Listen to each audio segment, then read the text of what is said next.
The experiment is on the stresses and strains in an aluminum beam. The first thing we do is open the TWE Elite program, and we can select any tension test experiment that's available. The reason we can select any test is because we're manually loading the aluminum beam during this experiment, and since we don't need the computational aspect of that load, we can choose any tension test. The only component within the tension test that we'll be using is the load indication. Our aluminum beam is a 1/2 inch by 2 inch dimension aluminum beam. There is a set of 5 strain gauges that will be the transverse shear section of the experiment, and there are 9 strain gauges further down along the beam, and that will be the experimental setup for the bending beam section of the test.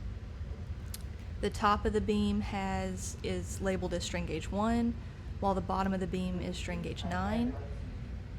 The 4 strain gauges on the side currently viewed is 2, 4, 6, and 8, while there is an additional 3 strain gauges on the other side of the beam that will be strain gauges 3, 5, and 7. The transverse shear section only has the 5 strain gauges placed on one side of the beam and no strain gauges on the top or bottom or opposing side of the beam.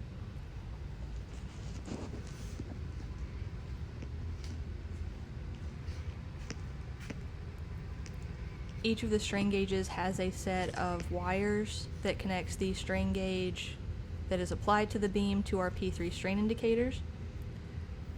Each of the individual strain gauges are numbered throughout this wiring process, and this helps us identify which particular strain gauge we'll be measuring at any point in time. The top 2 P3 strain indicators are for the beam bending experiment, labeled 1, 2, 3, 4, 5, 6, 7, 8. The third P3 strain indicator is 1, 2, 3, and 4 for the shear experiment, and the 9th beam bending gauge and the 5th shear gauge is on the 4th P3 strain indicator. The first thing that we'll do to set up the experiment is check the bridge type.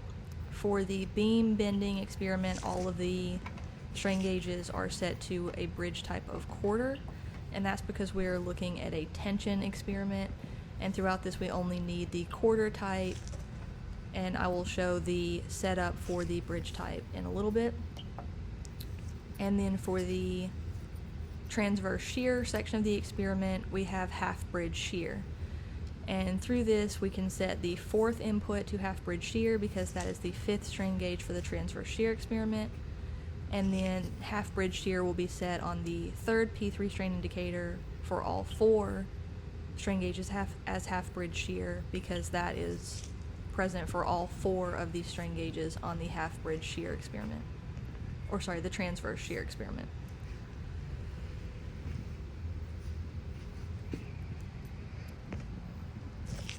The next thing that we want to look at is the gauge factor. The gauge factor for the beam bending experiment is 2.145, and the units that we'll be measuring in for all of the strain gauges is in microstrain. We can go through and check each input to make sure that they all are 2.145 for the beam bending experiment.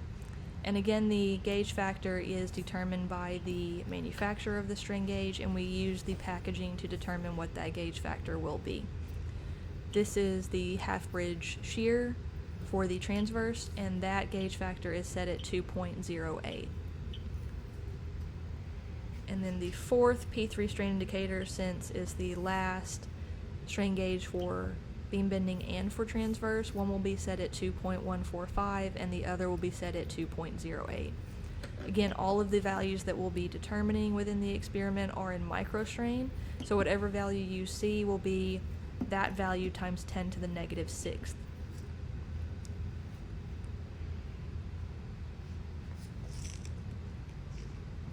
This is the orientation for how the wiring is set up for the P3 strain indicators. For a quarter bridge setup, we do P plus, S minus, and D120. And for the half bridge setup, we do P plus, S minus, and P minus, since we're doing a tension and compression setup.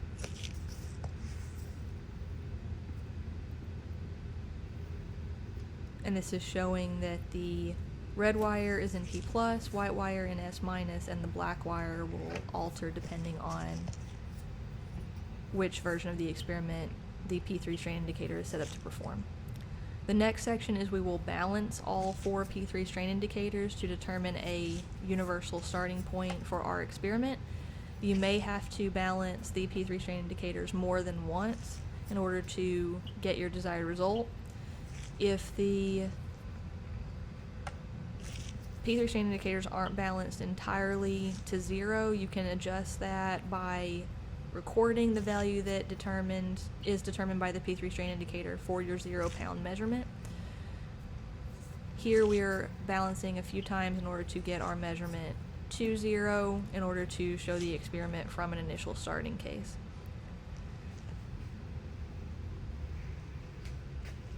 You also will balance the load from the computational side for the experiment, so we'll set our load to 0 as well.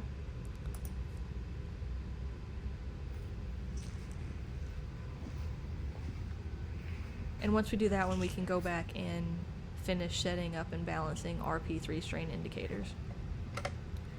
So since it takes a second to balance each of the inputs, you can actually balance all of them or press balance and let them go through the process of being balanced and then go back and hit record once the balancing procedure has taken place. So that's what we're doing here.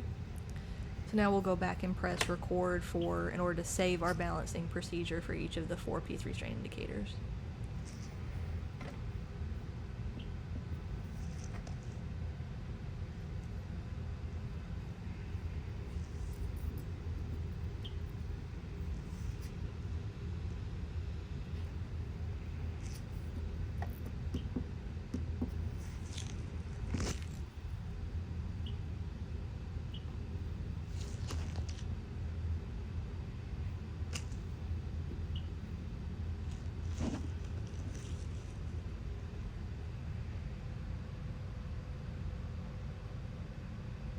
So this is P3 strain indicator 1, P3 strain indicator 2, P3 strain indicator 3, and P3 strain indicator 4.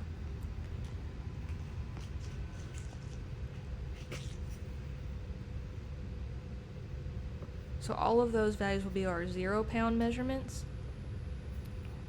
Now we'll be loading the beam to account for a 200-pound measurement, and the process for the experiment will be in 200-pound increments from 0 to 1,000 pounds, and then we'll measure again at 0 pounds to see how our experiment levels off once all the load has been removed.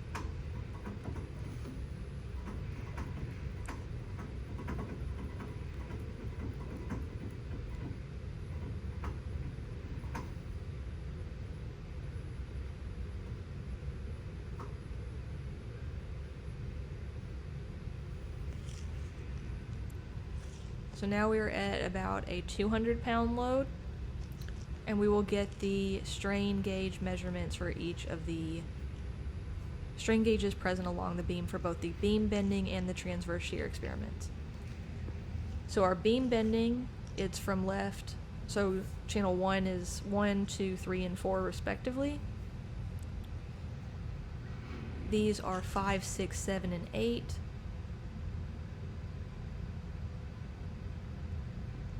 Again, for beam bending, this is 1, 2, 3, and 4 for shear.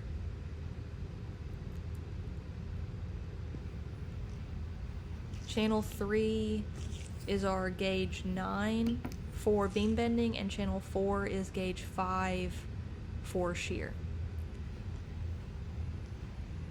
So now we'll load to 400 pounds and get the same measurements.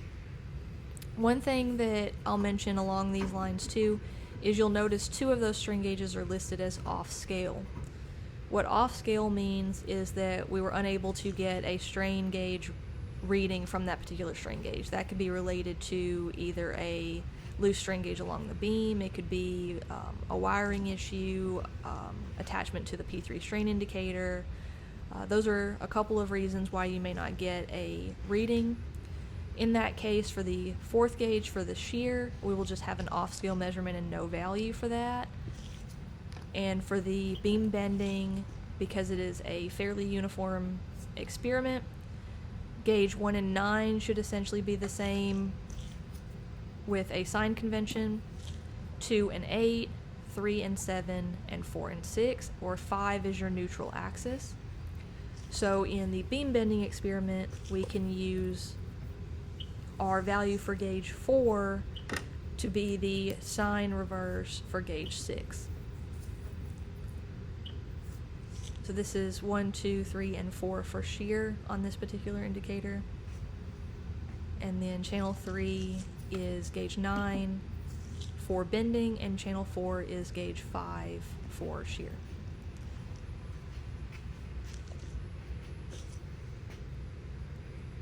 So now we'll load 600 pounds.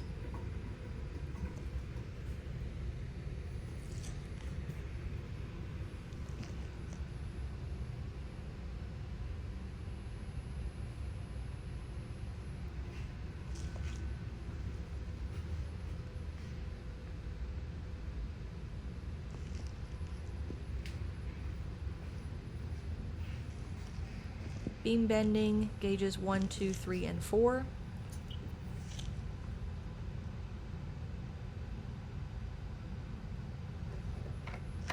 Gauges 5, 6, 7, and 8, where 6 can be the reverse of gauge 4, so it will be approximately 244. Shear gauges 1, 2, 3, and 4, where gauge 4 is off scale, and in our particular case we will not have a value for that. Channel 3 as gauge 9 for bending, and channel 4 as gauge 5 for shear.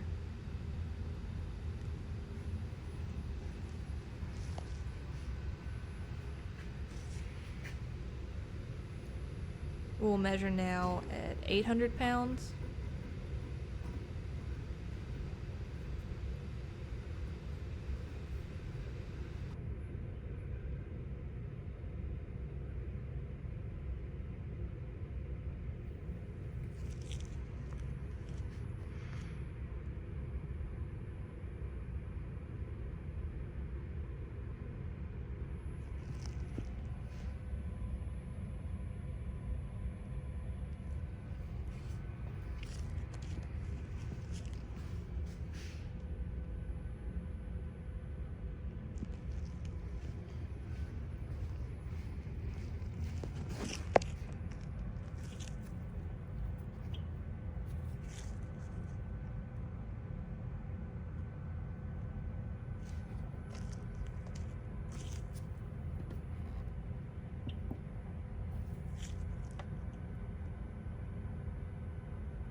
Now we have our final measurement at 1,000 pounds before removing the load and getting our zero case again.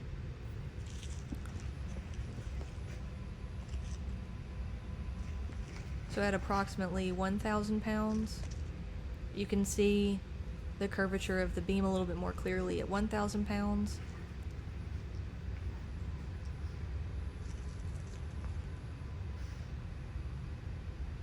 And you can also see the presence of that neutral axis. So for 1,000 pounds beam bending, gauges 1, 2, 3, and 4.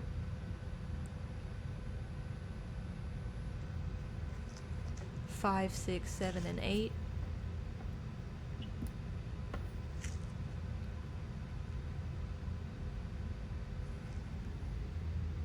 Shear gauges 1, 2, 3, and 4.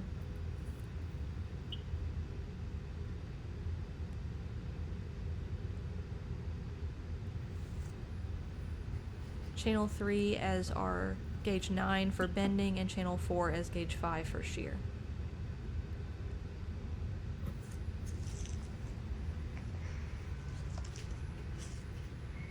Now we'll show the removal of the load, and you can notice as the beam returns to its original state.